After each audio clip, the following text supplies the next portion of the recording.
दोस्तों, समाजवादी आईएएस के education platform पर आप सभी का फिर से स्वागत है।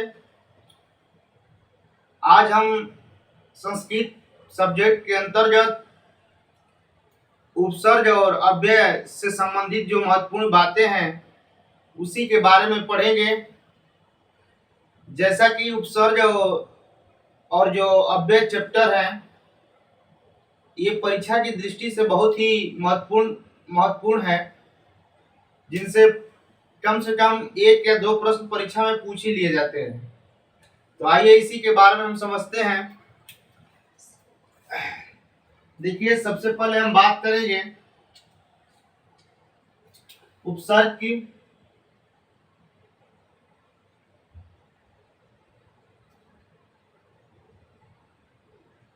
हम बात करेंगे उपसर्ग की। देखिए ये चैप्टर जो है इंग्लिश में भी, इंग्लिश लैंग्वेज में भी यूज होता है। उसके बाद से हिंदी में भी उपसर्ग पढ़ा जाता है और संस्कृत में भी पढ़ा जाता है। ठीक, तो हम इसको संस्कृत भाषा के अंतर्गत जो इससे संबंधित महत्वपूर्ण पॉइंट है उसको देखेंगे।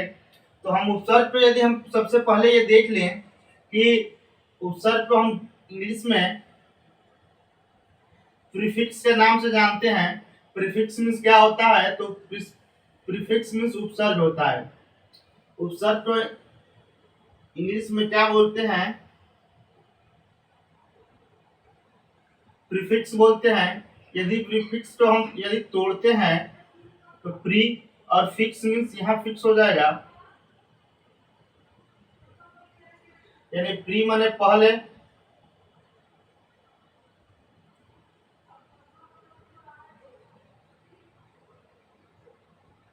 और फिक्स माने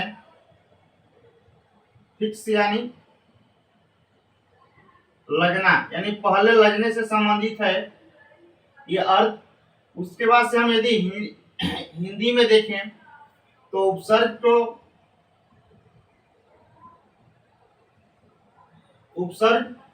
और उपसर्ग को यदि हम दो भाग में बांटते हैं, उप प्लस सर्ग, तो उप मीन्स क्या होता है? उप मीन्स होता है समीप। उप मीन्स क्या होता है? तो समीप होता है। और सर्ग का अर्थ देखेंगे तो सृष्टि करना, यानी समीप में लग के क्या करना? किसी नए शब्द का निर्माण करना, यानी सृष्टि करना। तो कहने का मतलब क्या है कि हिंदी में यदि देखते हैं तो उपसर्ग में उप में समीप और सर्ग में सृष्टि करना, यानी किसी शब्द के पहले लगकर और उस नए शब्द का निर्माण करना। उसके बाद से हम संस्कृत में यदि देखते हैं, संस्कृत के अंतर्गत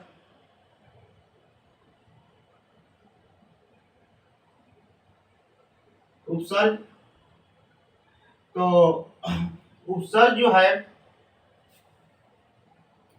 सृज सृज धातु है और उसके बाद से घ प्रत्यय है, तो सृज धातु और उसके बाद से घ्री प्रत्यय है।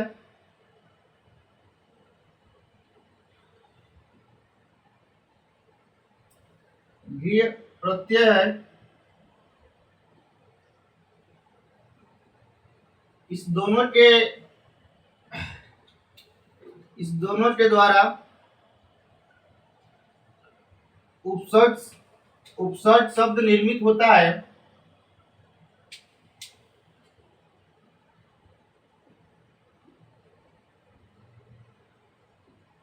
उपसर्ग शब्द निर्मित होता है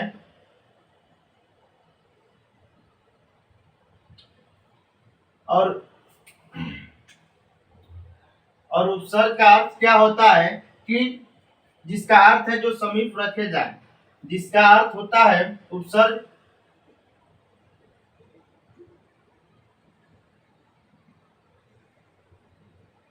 जिसका अर्थ है समीप रखा जाए, समीप रखे जाएं। ठीक, यानी कहने का मतलब क्या है, जिसका अर्थ है जिसका अर्थ है, देखना सेंटेंस हो जाए, जिसका अर्थ है जो समीप रखे जाए।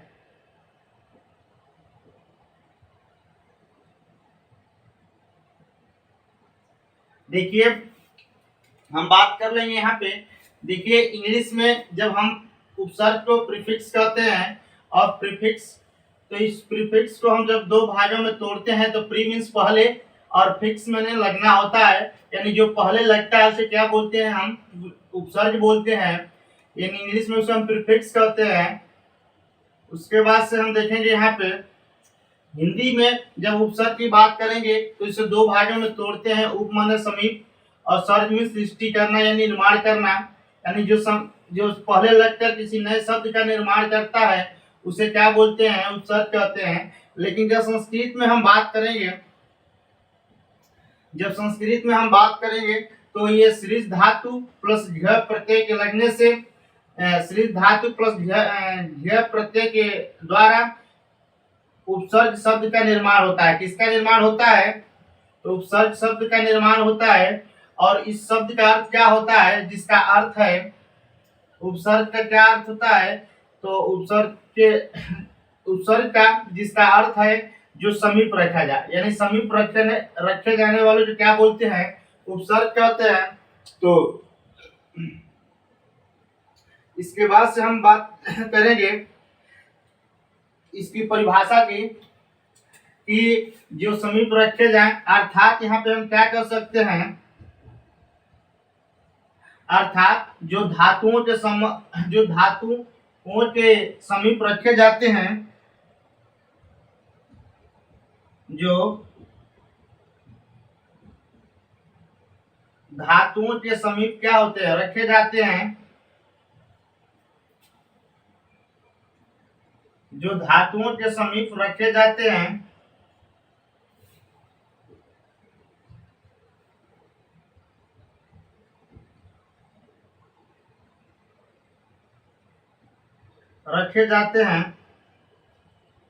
उन्हें उपसर्ग कहते हैं। यानी संस्कृत में ये धातु या किसी शब्द के पहले रखे जाते हैं, यानी धातु के साथ ही इनका संबंध होता है। तो इसीलिए कहा जाता है कि अर्थात जो धातुओं के समीप रखे जाते हैं उन्हें उपसर्ग कहते हैं। ठीक, देखिए इतनी बातें हम कर लिए। सबसे पहले हम फिर समझ लेंगे कि प्री माने पहले, फिक्स लगना इंग्लिश के भाषा के अंतर्गत है। दूसरी बात हिंदी में हम देखेंगे, हिंदी सब्जेक्ट के अंतर्गत तो इसे समीप रखना यानी सृष्टि करना, समीप रख के सृष्टि करना यानी शब्द का निर्माण करना। उपसर्ग में हम देखेंगे संस्कृत भाषा में उपसर्ग के बारे में, तो शीर्ष धातु तथा घ प्रत्यय के लगने से उपसर्ग शब्द का निर्माण होता है, जिसका अर्थ है जो समीप रखे जाए। अर्थात जो धातुओं के समीप रखे जाते हैं, अर्थात क्या है, जो धातुओं के समीप रखे जाते हैं उन्हें क्या बोलते हैं, उपसर्ग कहते हैं। ठीक, इतनी बातें हम देख लिए। अब इसके बाद से हम देखेंगे परिभाषा थोड़ा सा और आगे हम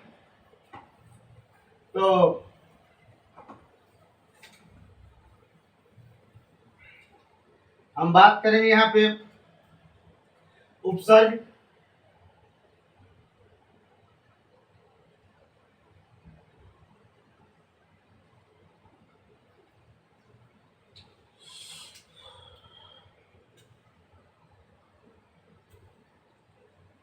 उपसर्ग के बारे में तो लिखेंगे यहाँ पे कि उपसर्ग क्या होते हैं, तो शब्दांश होते हैं। उपसर्ग शब्दांश होते हैं, यानी ये छोटे छोटे ये शब्दों के अंश के रूप में होते हैं। तो कहने का मतलब क्या है कि इसकी परिभाषा यदि हम देखा जाए तो परिभाषा के तौर पे हम ये कह सकते हैं कि जो शब्दांश किसी धातु या शब्द के पहले, जो शब्दांश किसी धातु या शब्द के पहले जो शब्दांश किसी धातु या शब्द के पहले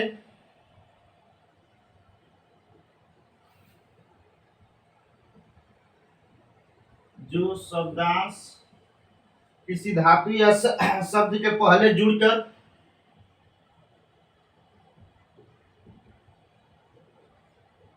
उसके अर्थ को बदल देता है,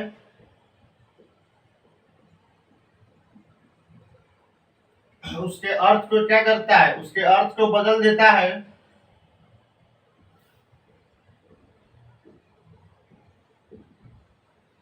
उसे क्या बोलते हैं?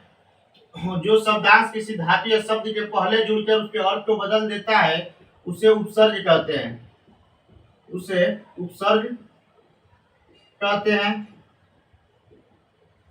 उसके बाद से हम फिर बात करेंगे कि जैसे में क्या है, जैसे में प्रहार, ये प्र हमारा उपसर्ग है, आहार, प्रहार, आहार। उसके बाद से एग्जाम्पल के तौर पर देखेंगे परिहार। परिहार का मतलब क्या होता है? त्याग होता है।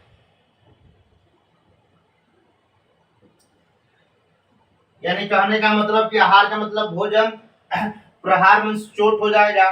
तो इस प्रकार देखिए ये हमारा जो परि है, आहार है, आ है, प्र है, ये प्रहार में प्र, आहार में आ और परिहार में परि, ये शब्द क्या है? उपसर्ग है। तो ये शब्द जो है, शब्दांश जो है किसी धातु या शब्द के पहले जुड़कर उसके अर्थ को बदल देता है, उसे उपसर्ग कहते हैं। ठीक, इतनी बातें हम परिभाषा के दौर में देख लिए।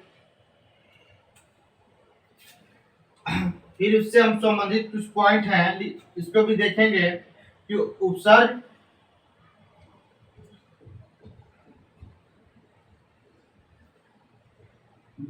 धातुओं और शब्दों के उपसर्ग हमेशा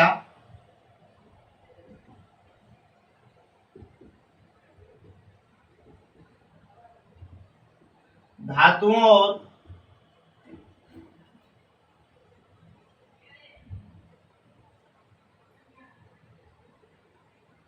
शब्दों के पूर्व में जोड़े जाते हैं, शब्दों के पूर्व में जोड़े जाते हैं।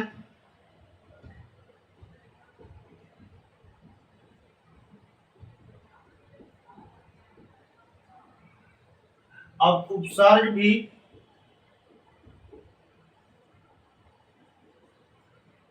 भी अव्यय पद ही हैं। क्या है? तो ये अव्यय पद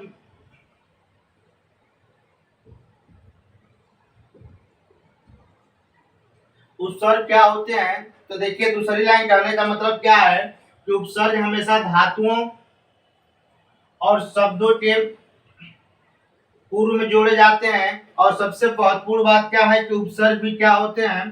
तो अव्यय पद भी हैं, अव्यय पद भी हैं। और इसके बाद हम बात करेंगे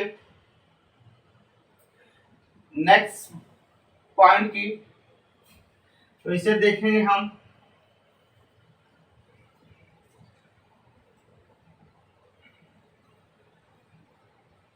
देखिए पॉइंट नंबर 2 की बात करेंगे कि जब उपसर्ग में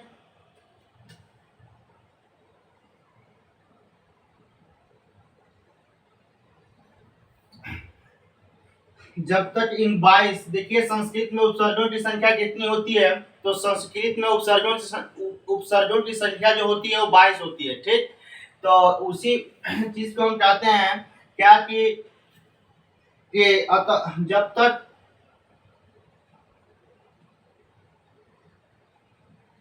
जब तक इन 22 प्रादियों के साथ धातु को नहीं लगाया जाएगा तब तक इन्हें उपसर्ग नहीं कहा जाता है। धातु से रहित ये 22 प्रादि निपात होकर अव्यय होते हैं। कहने का मतलब क्या है कि जब तक इन 22 प्रादियों को, जब तक इन 22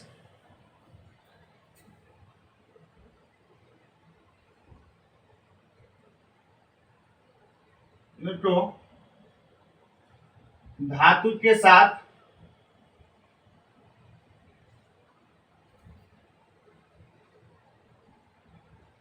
नहीं लगाया जाता है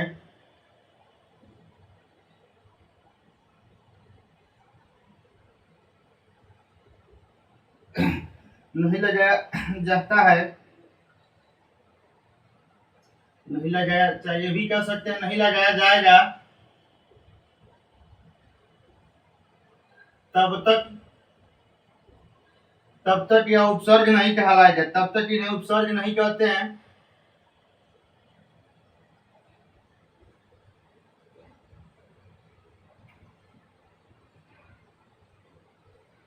तब तक इन्हें उपसर्ग नहीं कहा जा सकता है।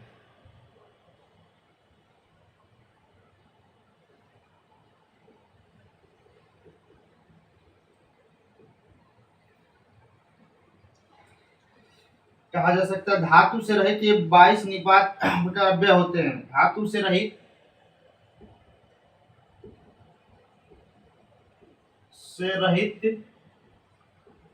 ये 22 निपात अव्यय होते हैं। निपात होकर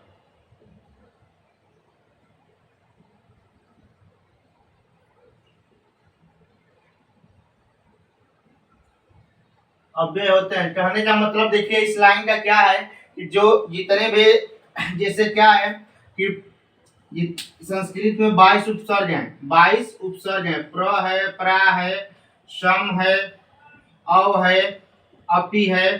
तो कहने का मतलब कि जब तक इनको धातु के साथ ऐड नहीं किया जाएगा तब तक इन्हें इन्हें क्या कहा जाता है, जब तक इन्हें धातु के साथ ऐड नहीं किया जाएगा तब तक इन्हें उपसर्ग नहीं कहा जा सकता। यानी जब इनके साथ प्लस धातु लग जाएगी तो अब ये मूल रूप से क्या हो जाएंगे, हमारे उपसर्ग हो जाएंगे। और उसके बाद से जब तक ये धातु के साथ नहीं ऐड होते हैं तब तक ये निपात शब्द होते हैं। और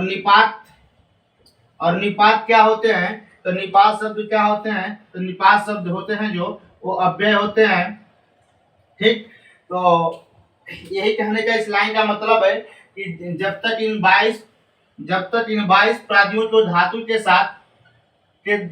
साथ यानी 22 उपसर्गों को धातु के साथ नहीं लगाया जाएगा तब तक इन्हें उपसर्ग नहीं कहा जा सकता है। धातु से रहित 22 निपात होकर अव्यय होते हैं। ठीक ना, धातु से रहित यानी धातु के बिना, धातु से रहित यानी धातु के बिना ये 22 निपात क्या होते हैं, ये 22 निपात जो है अव्यय होते हैं। तो इतनी बातें हम समझ लिए। अब इसके बाद की जो महत्वपूर्ण बात है उसका देख लेते हैं। उसको तीसरी लाइन है महत्वपूर्ण के उपसर्गों का प्रयोग करने पर मूल शब्द का अर्थ प्राय बदल जाया करता है। उपसर्गों का प्रयोग करने पर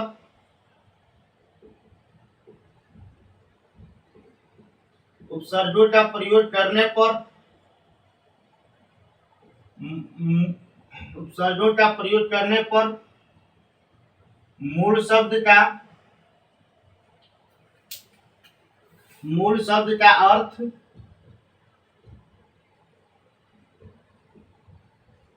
प्राय बदल जाता है।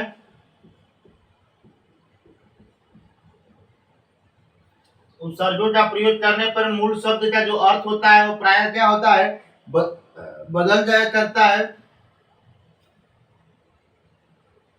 बदल जाया करता है।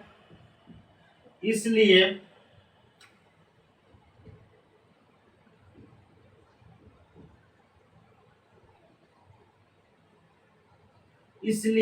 इन सभी उपसर्गों को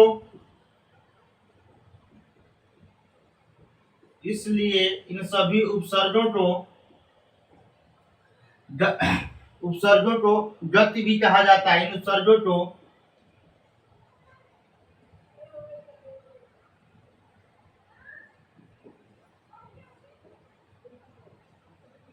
गति भी कहा जाता है।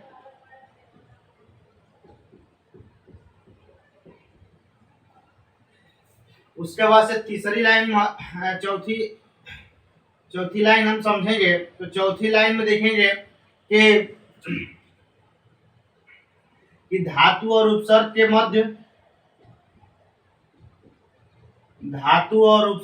मध्य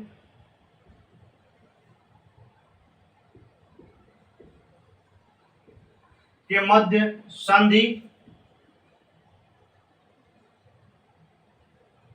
संधि नित्य रूप से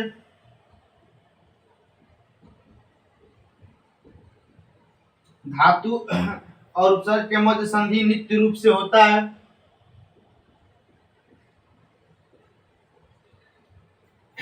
जैसे हम कह सकते हैं एग्जाम्पल के तौर पे कि इसका एग्जाम्पल क्या है, जैसे उप प्लस प्लस ह्रीय धातु है तो इसका क्या बन जाएगा, उपहरति।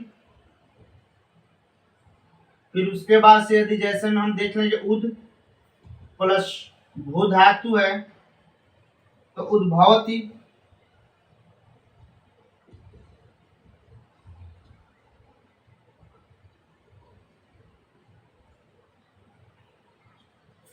तो उपहरती का मतलब क्या होता है, उपहार देता है।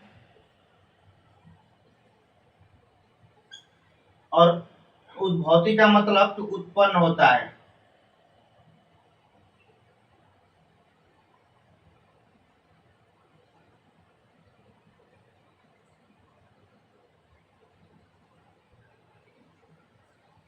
देखिए कहने का मतलब क्या है, इस लाइन को हम समझ लेंगे। दूसरी तीसरी लाइन से उपसर्गों का प्रयोग करने पर मूल शब्द का क्या होता है, तो मूल शब्द का अर्थ प्राय क्या होता है, बदल जाता है। ठीक, इसलिए इन सभी उपसर्गों को क्या बोलते हैं, इन सभी उपसर्गों को गति भी कहा जाता है। ठीक ना। उसके बाद से चौथी लाइन में देखिए क्या कहा जाता है कि धातु और उपसर्ग के मध्य, देखिए अरे भाई कहने का मतलब यहाँ पे क्या है, हम आपको समझाना चाह रहे थे कि उपसर्ग का अर्थ कैसे बदल जाएगा।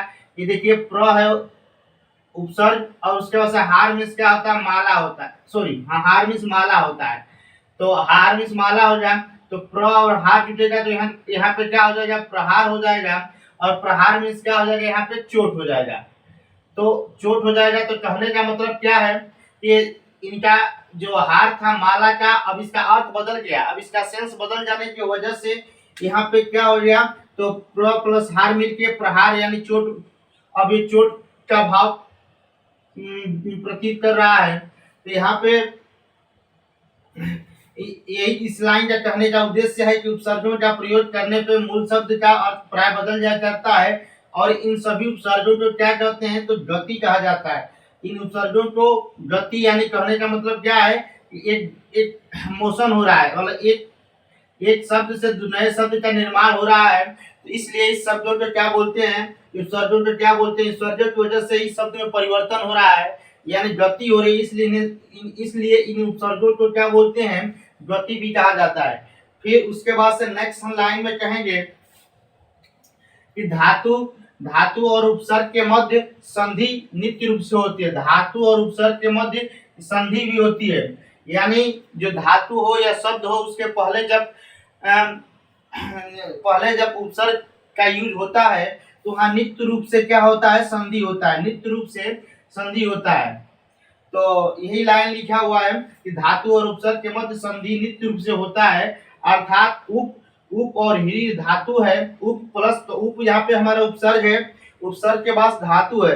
अब धातु हीरी धातु का मतलब उप प्लस ही, यहाँ संधि जैसे होती है तो ह्री के बाद हमारा क्या हो जाता है, उपहरति। उपहरति मतलब उपहार देता है। यहाँ पे उद हमारा क्या है, उपसर्ग है। और भू धातु है, जैसे पट धातु होता है उसी तरह भू धातु है। भू माने होना, तो भू मीन्स होना। अर्थात कहने का मतलब कि उद भू धातु का जब रूप के हिसाब से देखेंगे तो भौती हो जाएगा। तो उद्भवती अर्थात क्या, उत्पन्न होता है, उत्पन्न होता है। तो यहाँ पे देखिए क्या हो रहा है, संधि का काम हो रहा है कि नहीं हो रहा है, संधि के मध्य संधि के जैसा परिवर्तन हो रहा है कि नहीं हो रहा है, संधि के जैसा ही ठीक परिवर्तन हो रहा है। इसीलिए इसे क्या कहा जाता है कि इसीलिए कहा गया है कि धातु और उपसर्ग के मध्य संधि नित्य रूप से होती है। अब इसके बाद हम देखेंगे कुछ और पॉइंट हैं।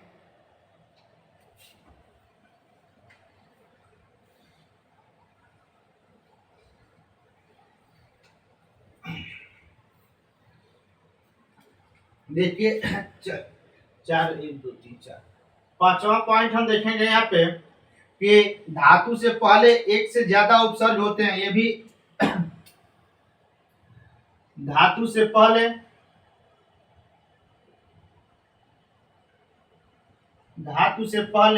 एक से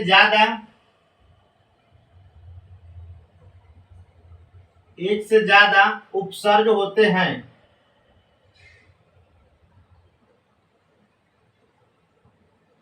यानी कहने का मतलब ये है कि किसी भी धातु के पहले केवल जरूरी नहीं है कि एक ही उपसर्ग हो, धातु के पहले एक से ज्यादा भी उपसर्ग हो सकते हैं। तो उसी बात को कहा गया है कि धातु से पहले एक से ज्यादा उपसर्ग होते हैं।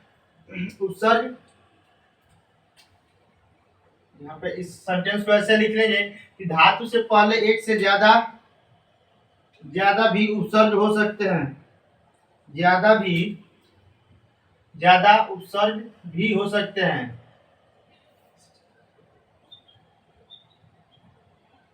हैं, जैसे में कुछ एग्जाम्पल है, इसको देख लेंगे हम। एग्जाम्पल क्या है कि निर आ ही, जैसे में निर प्लस आ प्लस ही धातु है, ठीक। ये क्या है हमारा, तो धातु है। और ये क्या क्या बन जाएगा जब ये आ इसमें जुटेगा, तो निरा हरती हरती और ये ही धातु से जो शब्द बनेगा तो हरती हो जाएगा। और इसका अर्थ होता है भूखा रहता है।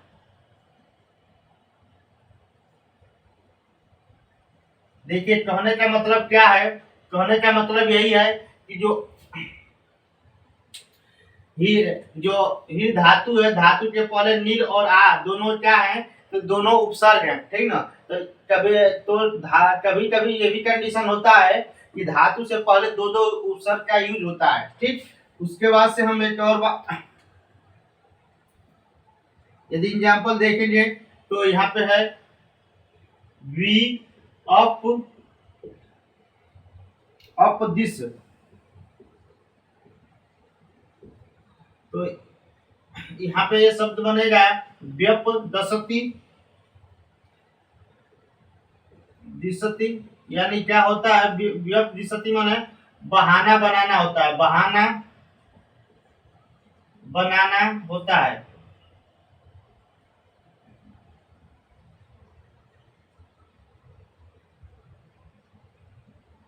उसके बाद से हम छठवां पॉइंट देखेंगे यहाँ पे, तो सबसे इम्पोर्टेंट लाइन है ये परीक्षा में पूछा गया डायरेक्ट इसी तरह कि क्रिया के मूल रूप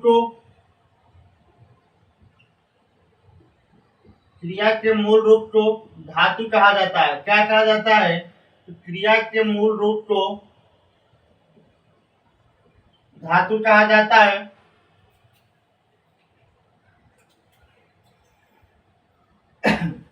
जैसे हमारा क्या है कि पढ़ना चलना क्रिया है, तो पढ़ना का मतलब क्या है, पढ़ना, तो पढ़ना तो यहाँ पे क्या हो जाएगा, पट धातु हो जाएगा। तो ये क्रिया है पढ़ना, और पढ़ने के क्रिया के मूल रूप को क्या बोलते हैं हम, धातु कहा जाता है। तो ये पट धातु हो जाए, इसी बात को ये बता रहा लाइन।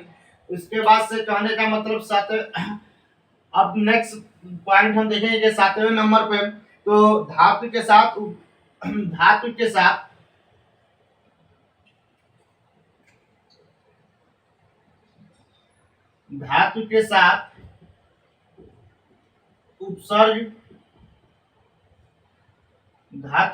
उपसर्ग लगने से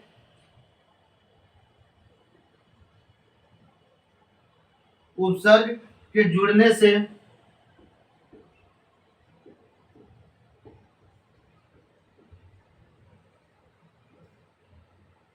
तीन परिवर्तन होते हैं। कौन सा, जुड़ने से तीन परिवर्तन होते हैं।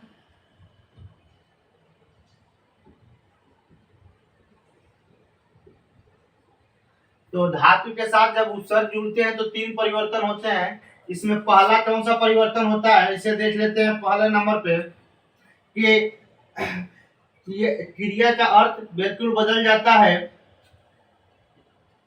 पहला क्या है, तो क्रिया का अर्थ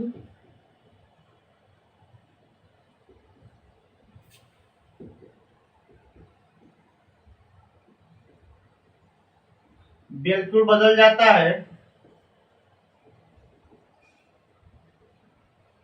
उसके बाद से फिर हम जैसे में बी उपसर्ग है प्लस जी क्या धातु है,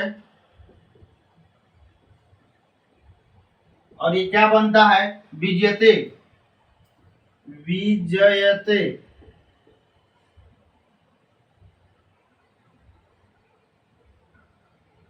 यानी जीतता है। यानी कहने का मतलब ये क्रिया का अर्थ क्या हो गया, बदल गया है यहाँ पे। उसके बाद से दूसरे नंबर पे हम बात करेंगे यहाँ पे कि क्रिया के अर्थ में विशिष्टता आ जाती है। क्रिया के अर्थ में विशिष्टता आ जाती है।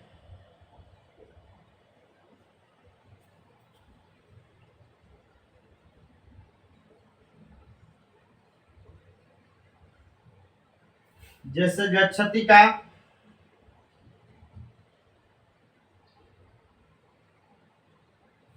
आगच्छति,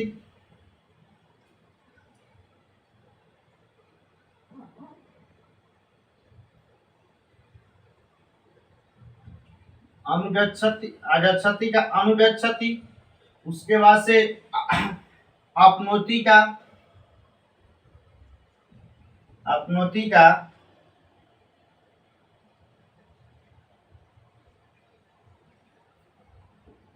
प्राप्नोति, प्राप्त प्राप्नोति।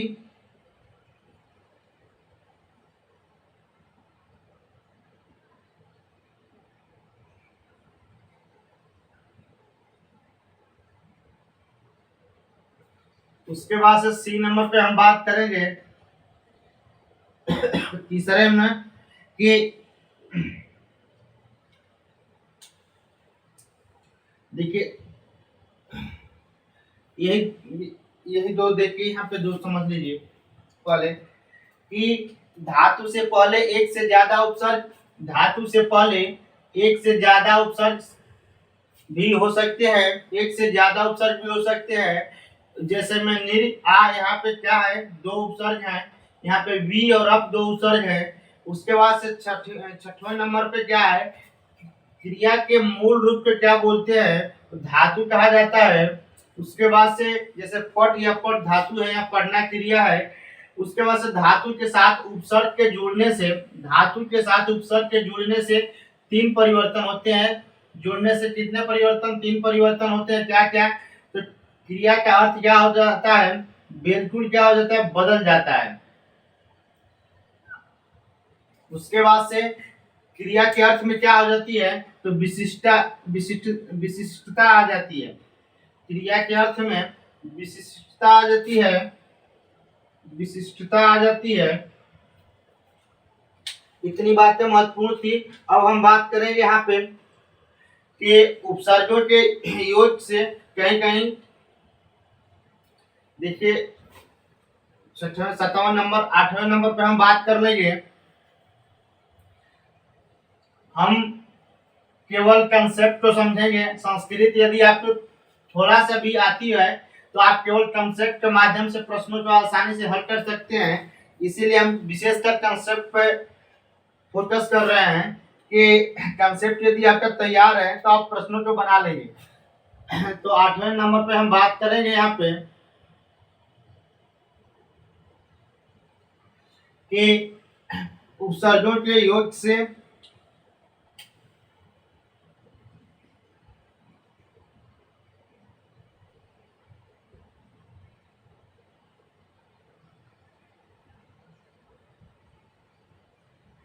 उपसर्गों के योग से कहीं कहीं अकर्मक भी योग से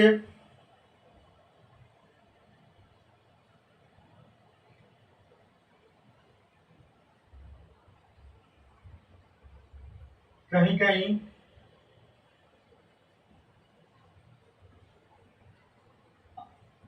अकर्मक भी सकर्मक हो जाते हैं।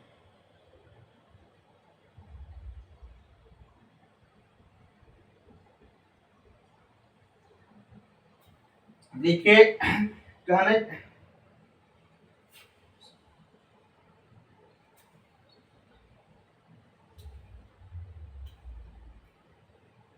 सकर्मक हो जाती है क्रिया, जो क्रिया होती है कर्मठ क्रिया, ये कर्मठ सकर्मक हो जाती है।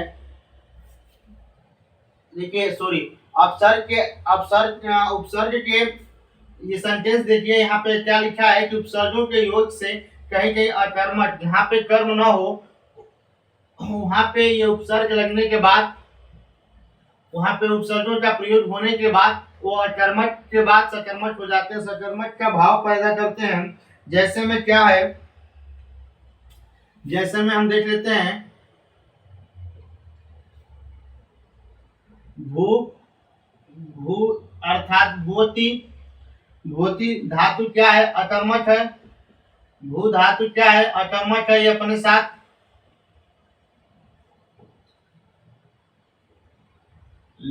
अकर्मक है, लेकिन अनु अनु उपसर्ग के साथ,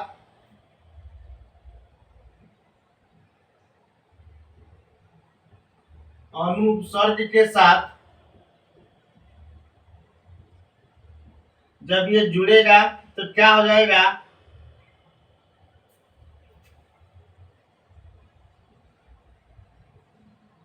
अनुभूति,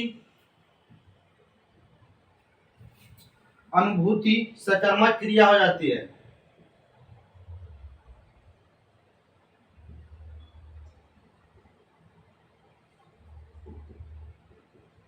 यानी कर्म के साथ क्रिया हो जाती है, सकर्मक क्रिया हो जाती है।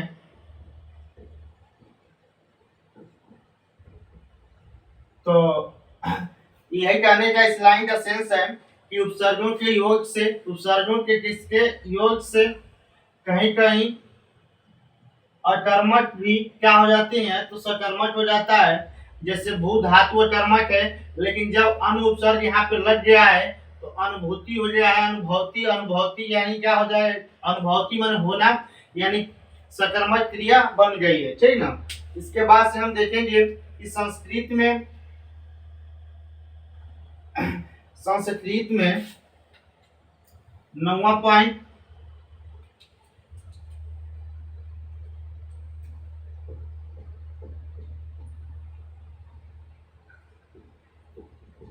संस्कृत में कुल 22 उपसर्ग होते हैं। कितने उपसर्ग होते हैं, कुल 22 उपसर्ग होते हैं। अब उस 22 उपसर्गों को थोड़ा सा हम देख लेते हैं कौन कौन से उपसर्ग हैं। जैसे में प्र, प्रा, पर, प्रा, प्रति,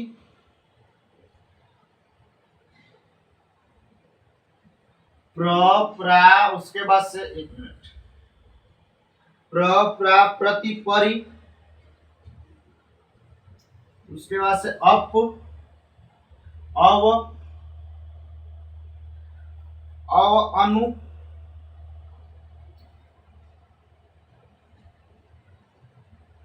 उसके बाद से देखिए कितना हो गया, 1 2 3 4 5 6 7, ये प्र, परा, प्रति, परि, अप, अव, अनु 7 हो गया। अब इसके बाद से हम 8वें नंबर पर बात करेंगे उपसर्ग की। तो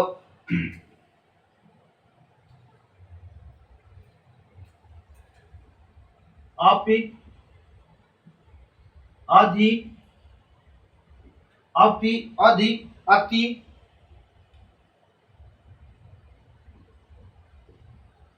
अभी,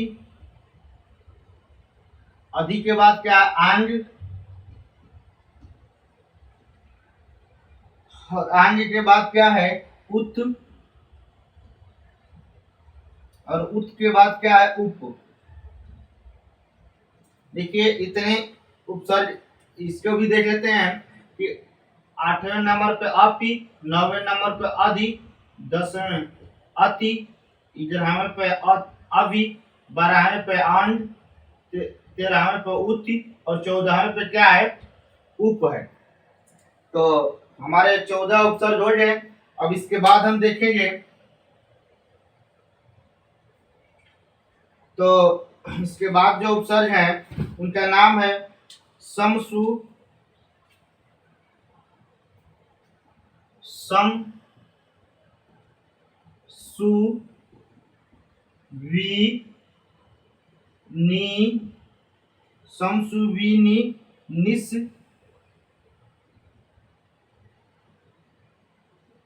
निर, शमसु विस निर। उसके बाद दूर दुस,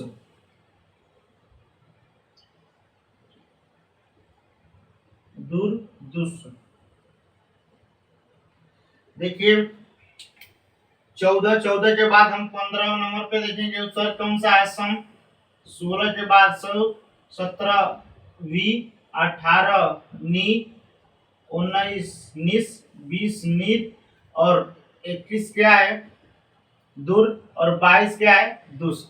यानी ये यही टोटल संस्कृत के 22 उपसर्ग हैं और इन्हीं उपसर्गों के सामान्य अर्थ भी होते हैं। सामान्य अर्थ के माध्यम से हम इसका यूज करते हैं। तो इतनी बातें हम ध्यान में रखेंगे जो परीक्षा की दृष्टि से बहुत ही इम्पोर्टेंट है। यानी यहाँ पे देखिए ये पूछ लिया जाता है कि संस्कृत में कुल कितने उपसर्ग हैं। संस्कृत में कुल 22 उपसर्ग हैं। ठीक, तो इसके बाद हम बात करेंगे नेक्स्ट अव्यय की। जो सबसे छोटा पॉइंट है उसे भी हम देख लेते हैं अव्यय के बारे में।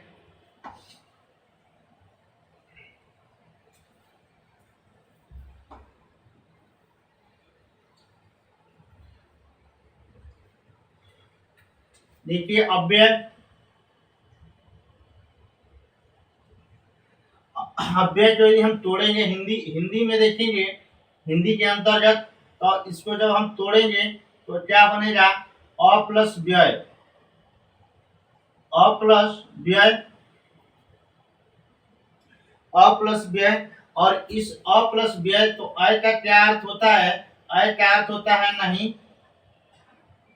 अब व्यय का मतलब कि खर्च होने वाला, व्यय का मतलब क्या है कि खर्च होने वाला।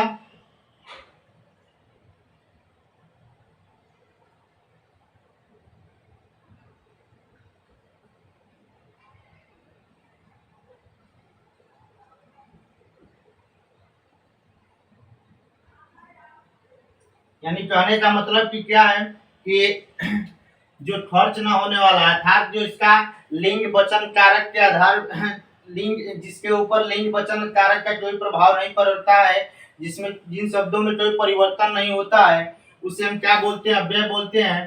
तो अ मीन्स नहीं, अव्यय माने खर्च होने वाला। खर्च होने का मतलब कि उसमें कोई तरह का परिवर्तन नहीं होता है, उसे हम क्या बोलते हैं तो उसे अव्यय कहते हैं। उसे हम क्या बोलते हैं अव्यय कहते हैं।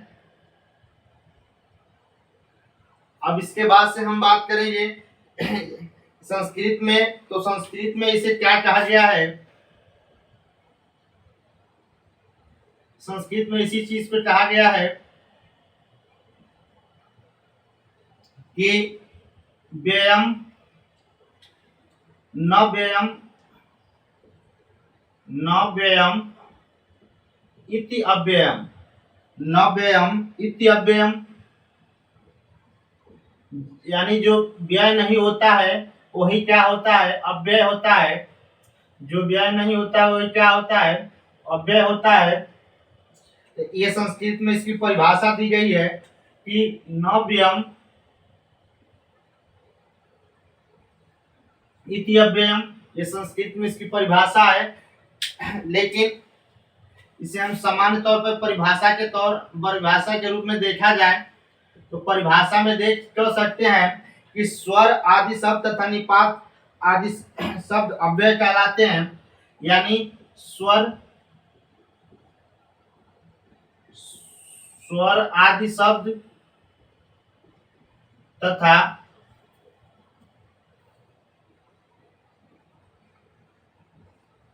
निपात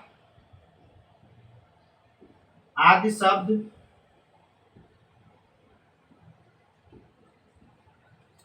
स्वर आदि शब्द तथा निपात आदि शब्द अव्यय कहलाते हैं।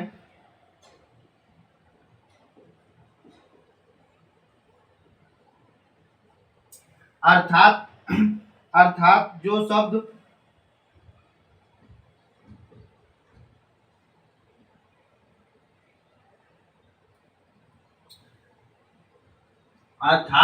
शब्द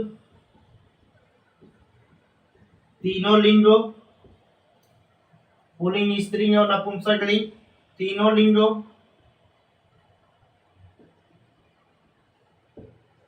तीनों वचनों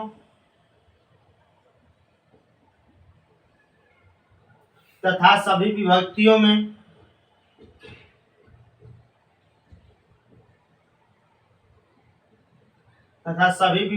में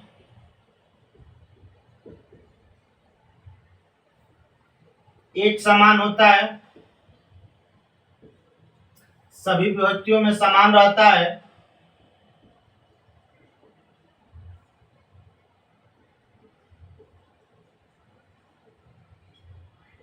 उसे ही क्या समान रहता है, समान होता है, वे कहलाते हैं।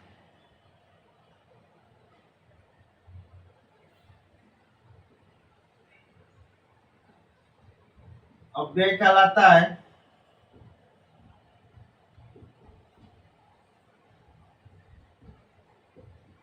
जैसे में स्व अतः प्रातः पुनः, जैसे में स्वः प्रातः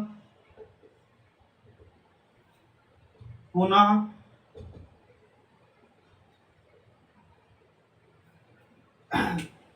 उसके बाद से हम यदि देखिए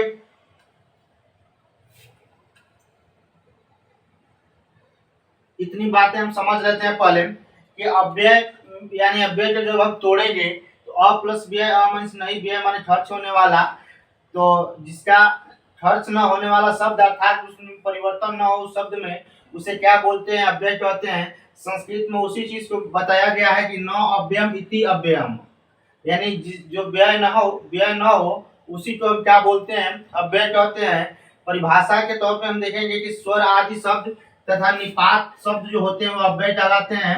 अर्थात जो शब्द में तीनों लिंगों, तीनों वचनों और सभी विभक्तियों में क्या होता है? जो शब्द तीनों लिंगों, तीनों वचनों तथा सभी विभक्तियों में समान रहता है वह अव्यय कहलाता है। और वह क्या कहलाता है? अव्यय कहलाता है। जैसे में स्व, प्रातः, पुनः आदि। तो इसके बाद हम बात करेंगे नेक्स्ट देख लेते हैं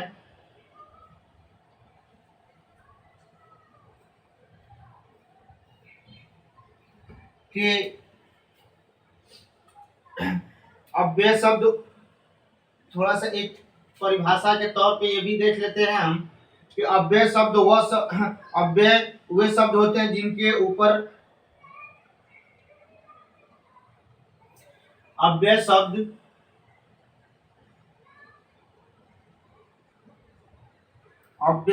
वे शब्द होते हैं, अव्यय वे शब्द होते हैं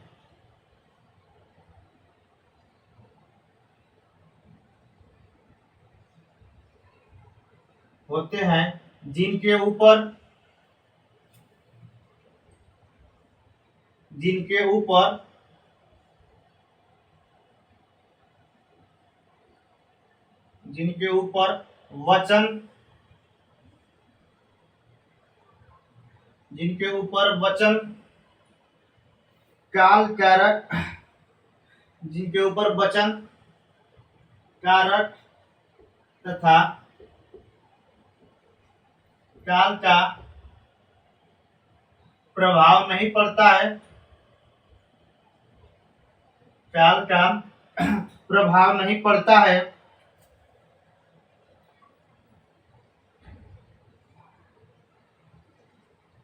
देखिए ये जो लाइनें हैं, ये आपके कंसेप्ट को क्लियर करने के लिए हम थोड़ा सा फोकस कर रहा हूँ।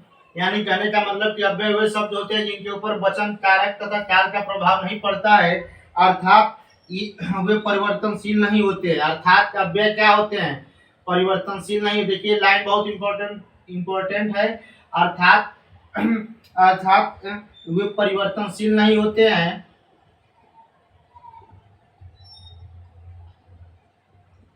अर्थात वे परिवर्तनशील नहीं होते हैं। पहली बात, इनके अर्थात वे परिवर्तनशील नहीं होते हैं तथा इनके उनके रूप में कोई परिवर्तन नहीं मिलता है,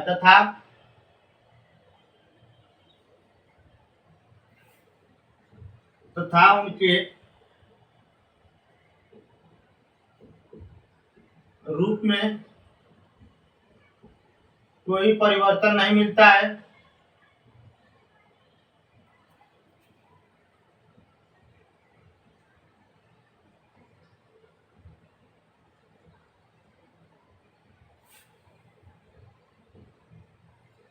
उसके बाद से हम बात करेंगे, जैसे उनके रूप में कोई परिवर्तन नहीं होता है, मिलता नहीं मतलब नहीं होता है। उसके बाद से हम नेक्स्ट पॉइंट की बात करेंगे यहाँ पे कि अव्यय पदों का रूप नहीं चलता है। ये अव्यय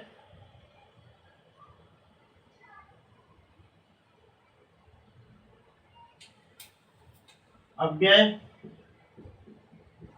पदों का रूप अव्यय पदों का रूप क्या होता है? नहीं चलता है। उसके बाद से जैसे में हम बात कर लेंगे यत्र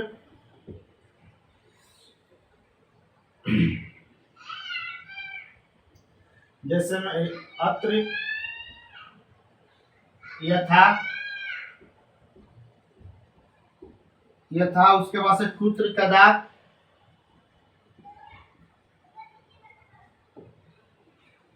कदा, तत्र, किम आदि।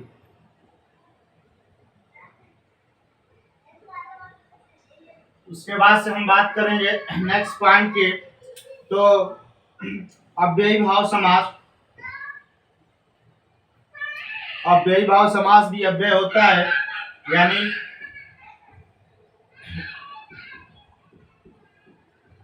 अव्ययी भाव समास भी क्या होता है? अव्यय होता है।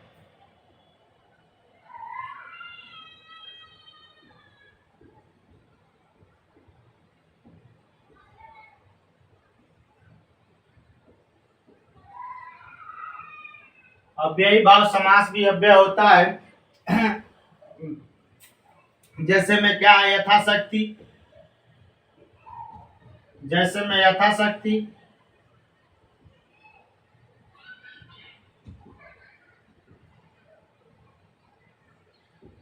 यथाशक्ति, यथा निर्देशम,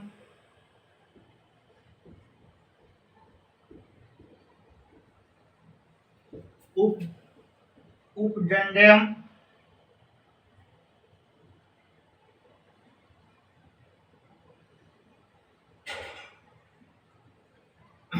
उसके बाद से हम फिर बात करेंगे नेक्स्ट पॉइंट की, तो जिस शब्दों में कोई परिवर्तन नहीं होता है,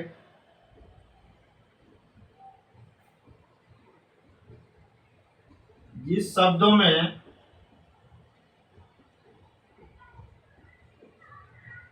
कोई परिवर्तन नहीं होता है,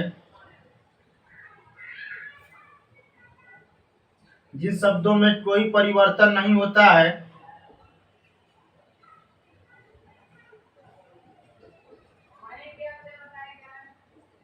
परिवर्तन नहीं होता है, अर्थात हमेशा ज्यों का त्यों बना रहता है, अर्थात हमेशा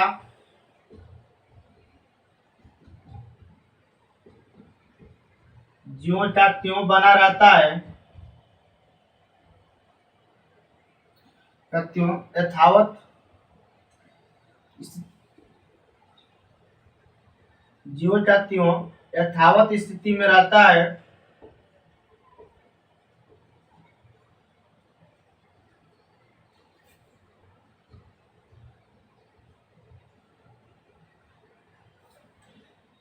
जिस शब्दों में कोई परिवर्तन नहीं होता है, अर्थात हमेशा ज्यों का त्यों यथावत स्थिति में रहता है, वह अव्यय या अवकारी कहलाता है। वह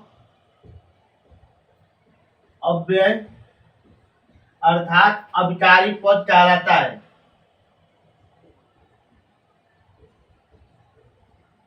अविकारी पद कहा जाता है।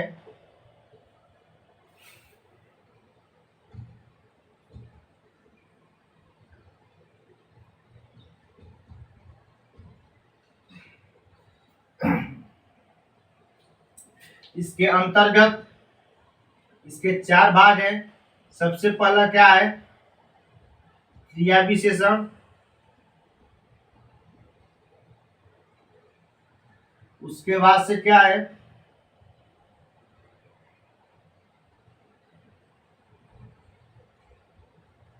देखिए यहां से पहला क्या है?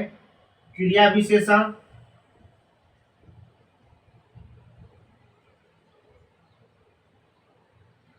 दूसरे का क्या नाम है?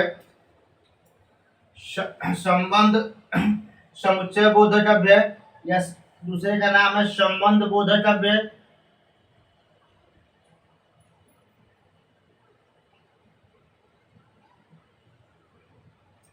संबंध बोधक अव्यय। तीसरे का क्या नाम है? समुच्चय बोधक अव्यय।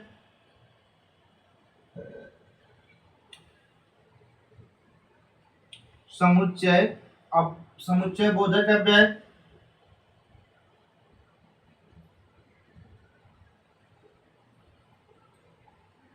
समुच्चय बोधक अव्यय। और चौथे का क्या नाम है? विस्मयादि बोधक अव्यय। विस्मयादि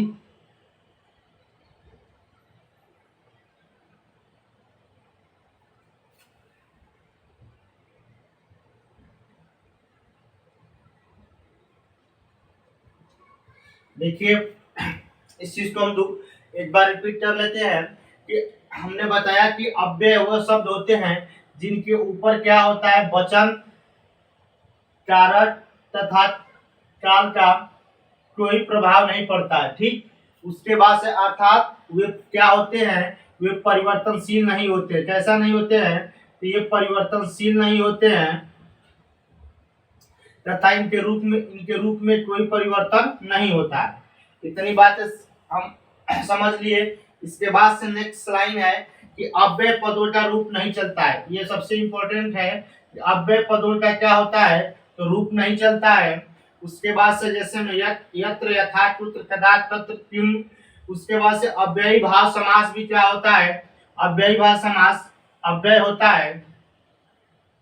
अव्ययी भाव समास क्या होता है? तो अव्यय होता है। जैसे में यथाशक्ति, यथा निर्देशम, उपगंडयम, ये सब क्या है? तो इनके पहले उपसर्ग लग गया है। अव्यय लगने से अव्ययी भाव समास बना है, तो इसलिए अव्यय है। उसके बाद से जिस शब्दों में कोई परिवर्तन, नेक्स्ट लाइन क्या कहती है कि जिस शब्दों में कोई परिवर्तन नहीं होता है, जिन शब्दों में क्या होता है?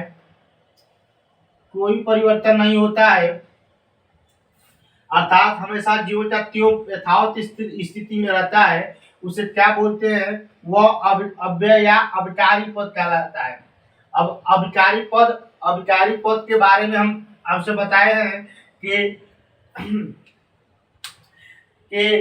संज्ञा, सर्वनाम, विशेषण और क्रिया को छोड़कर, वर्ब को छोड़कर, इन चारों को छोड़कर बाकी जो शेष बचता है, एडवर्ब, प्रीपोजिशन, कंजक्शन और इंटरजेक्शन, ये सभी क्या कहलाते हैं? या अव्यय कहलाते हैं, अविकारी पद कहलाते हैं। यानी कहने का मतलब क्या? ये अव्यय होते हैं। ठीक, तो इसमें पहला क्या है, पहला हमारा क्रिया विशेषण है, दूसरा संबंध बोधक अव्यय है अर्थात मतलब प्रीपोजिशन है, तीसरा क्या है समुच्चय बोधक यानी कंजक्शन है, और चौथा क्या है तो विस्मयादि बोधक अव्यय है। तो ये अव्यय से संबंधित महत्वपूर्ण बातें थी। अब इसके बाद कुछ और है उसे देख लेते हैं।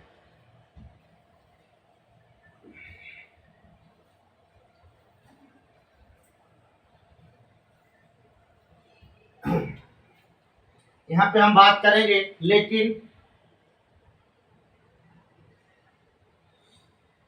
मुख्यतः अव्यय कितने प्रकार के होते हैं, अव्यय के 4 प्रकार होते हैं। मुख्यतः अव्यय 4 प्रकार के होते हैं।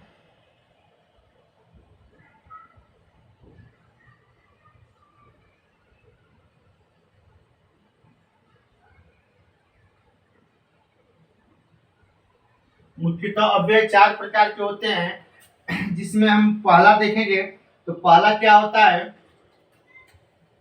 पहले का नाम है उपसर्ग, दूसरे का क्या नाम है, पहले का नाम है उपसर्ग, दूसरे का नाम है क्रिया विशेषण, तीसरे का नाम है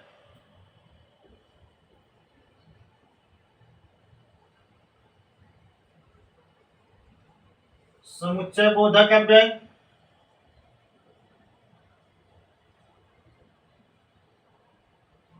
और चौथे का नाम है विस्मयादि बोधक अव्यय।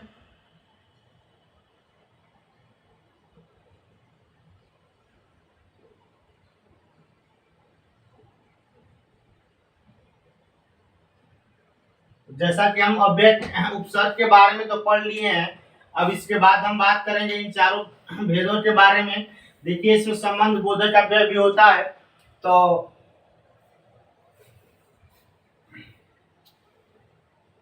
उसे इस कटघरी में रखा नहीं गया है, उसके स्थान पर उपसर्ग तो रख दिया गया है, क्योंकि संबंध बोधक अव्यय जो उपसर्ग में समाहित हो जाता है तो उपसर्ग के अंतर्गत ही आ जाता है, तो इसीलिए उपसर्ग क्रिया विशेषण समुच्चय बोधक और विस्मयादि बोधक होता है। यहाँ पे देखिए हम सबसे पहले एक एक के बारे में बात कर लेते हैं। यहाँ पे हम बात करेंगे सबसे पहले क्रिया विशेषण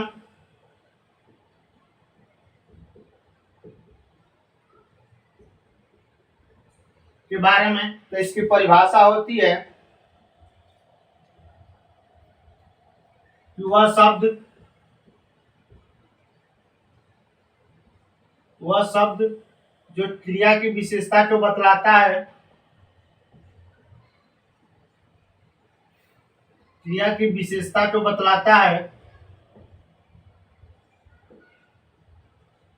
वह शब्द जो क्रिया की विशेषता को बतलाता है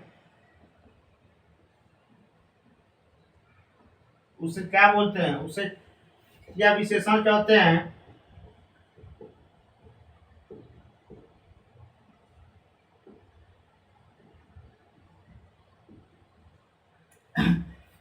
अर्थात कहने का मतलब क्या है कि इसकी परिभाषा ये अर्थात ये भी कह सकते हैं,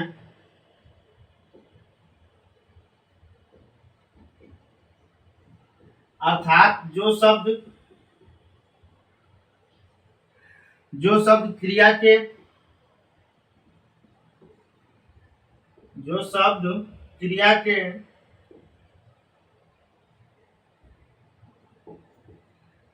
रीति काल उसके बाद से स्थान तथा रीति काल स्थान तथा परिमाण के बारे में परिमाण बताए उसे क्रिया विशेषण कहते हैं।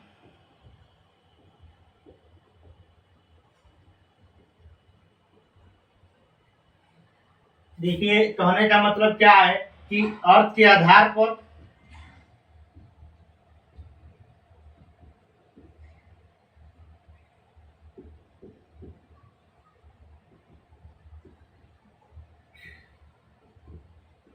क्रिया विशेषण के जो भेद होते हैं,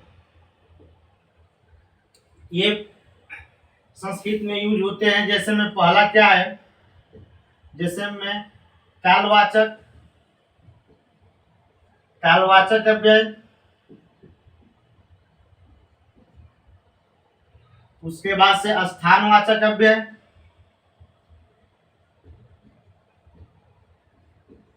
स्थानवाचक अव्यय, उसके बाद से रीतिवाचक अव्यय, और उसके बाद से परिमाणवाचक अव्यय।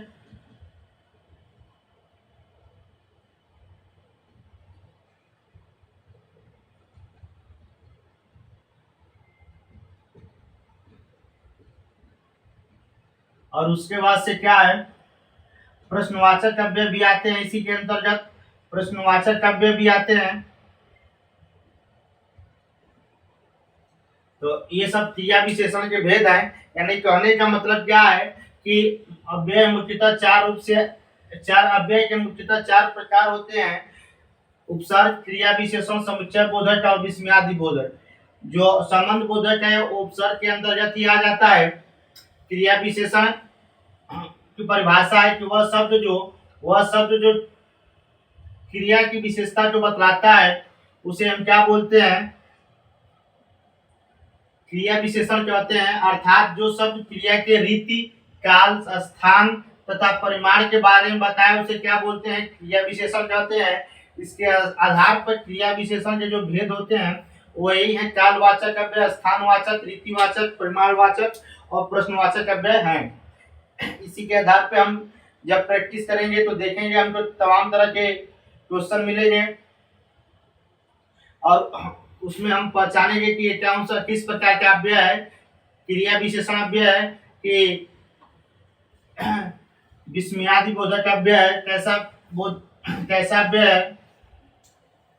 तो अब हम बात कर लेंगे थोड़ा सा यहाँ पे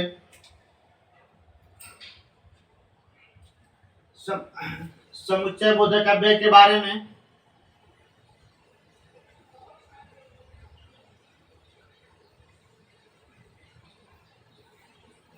समुच्चय बोधक अव्यय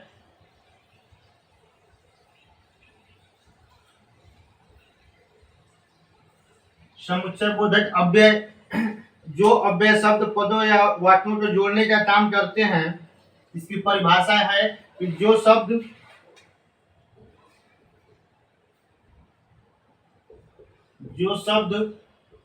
पदों तथा या जो शब्द पदों या वाक्यों को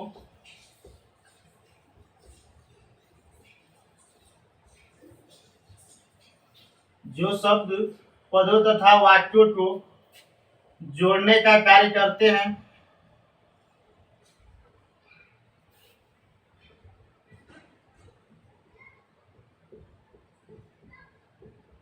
जो शब्द पदों तथा वाक्यों को जोड़ने का कार्य करते हैं उसे समुच्चय बोधक कहते हैं।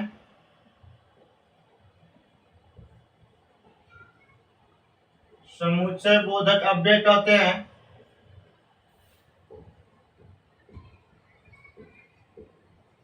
यानी कहने का मतलब क्या है कि जैसे में च, वा,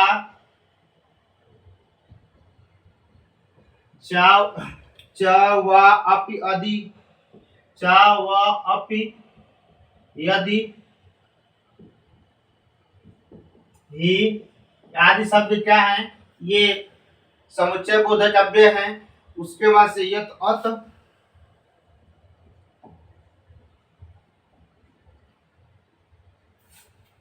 अब उसके बाद से हम बात करेंगे संबंध बोधक अव्यय।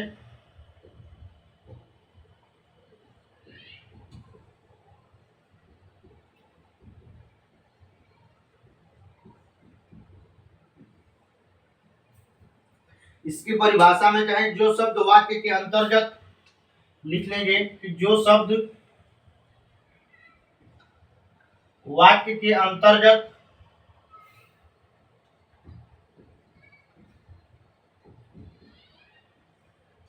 जो शब्द वाक्य के अंतर्गत शब्दों के परस्पर संबंध शब्दों के जो शब्द वाक्य के अंतर्गत शब्दों के परस्पर संबंध भाव जो दर्शाते हैं, शब्दों के परस्पर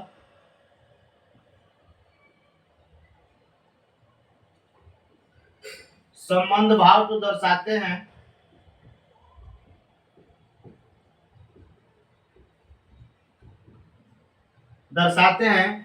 उसे क्या बोलते हैं? उसे संबंध बोधक अव्यय कहते हैं।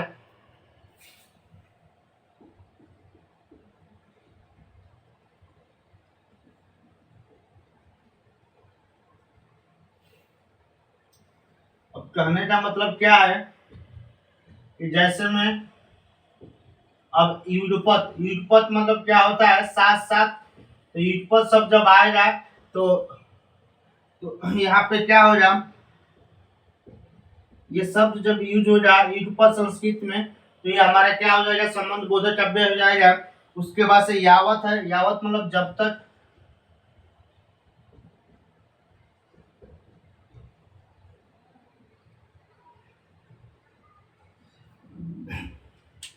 तो और पर्यंतम मतलब पर्यंत तक, पर्यंतम मतलब पर्यंत तक।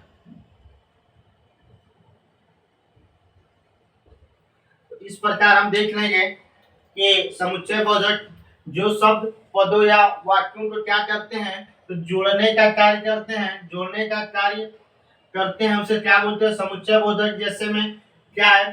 चा वा अपि यदि ही अत। उसके बाद से संबंध बोधक जो अव्यय है, संबंध बोधक जो अव्यय है, इसके अंतर्गत हम देखेंगे कि जो शब्द वाक्य के अंतर्गत शब्दों के परस्पर संबंध भाव को दर्शाते हैं, संबंध भाव को दर्शाते हैं, उसे संबंध बोधक कहते हैं। जैसे में युगपत हो गया, युगपत मीन्स एक साथ, आवत मतलब जब तक, पर्यंतम मतलब पर्यंत तक, मतलब यहाँ संबंध दिखा रहा है कि जब तक हम लोग रहेंगे, साथ में रहेंगे, एक साथ स्कूल जाएंगे, पर्यंतम पर्यंत मतलब पर्यंत तक रहेंगे, तो आदि ये जो समुच्चय बोधक अव्यय और संबंध बोधक अव्यय के अंतर्गत महत्वपूर्ण बातें थी। अब इसके बाद हम देखेंगे लास्ट में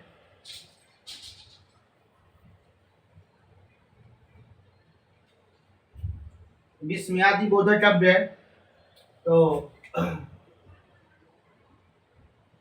विस्मयादि बोधक अव्यय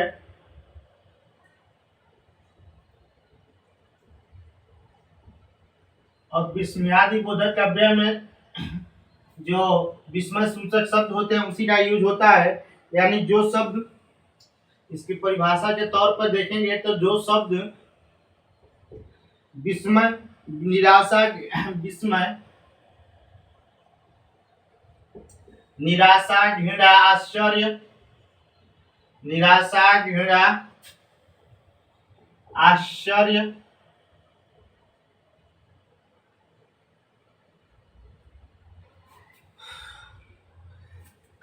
घृणा, आदर, सुख दुख, आदर, सुख दुख,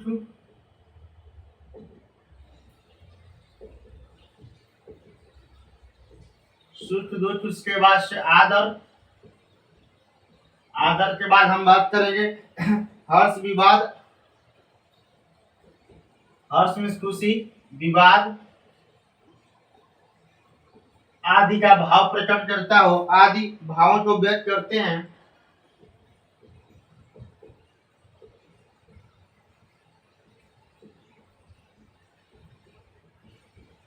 आदि भावों को व्यक्त करते हैं, उसे क्या कहते हैं? उसे विस्मयादि बोधक कहते हैं। विस्मयादि बोधक अव्यय शब्द कहते हैं।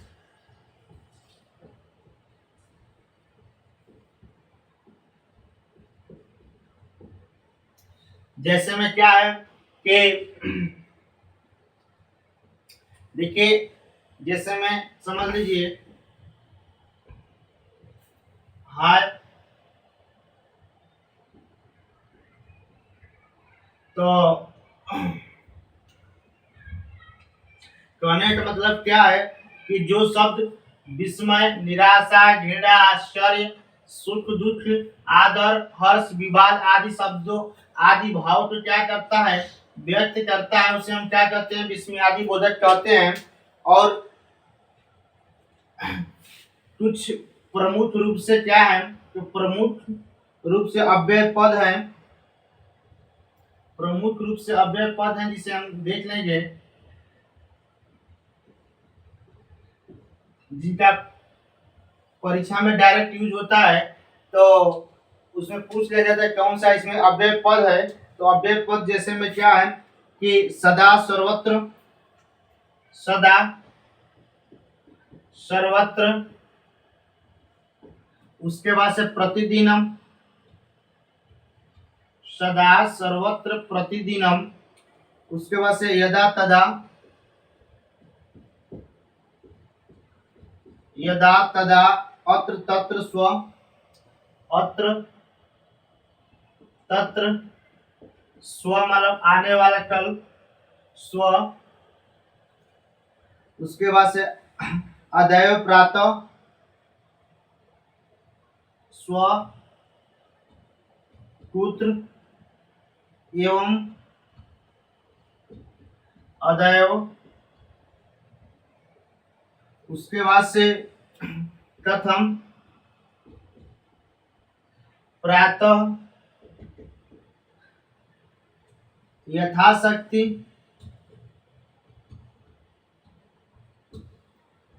उसके बाद से अध, एकदा, अध एकदा, स्वमेव, स्वमेव, उसके बाद से है विनाशयम, विनाशयम, दिवा अधुना,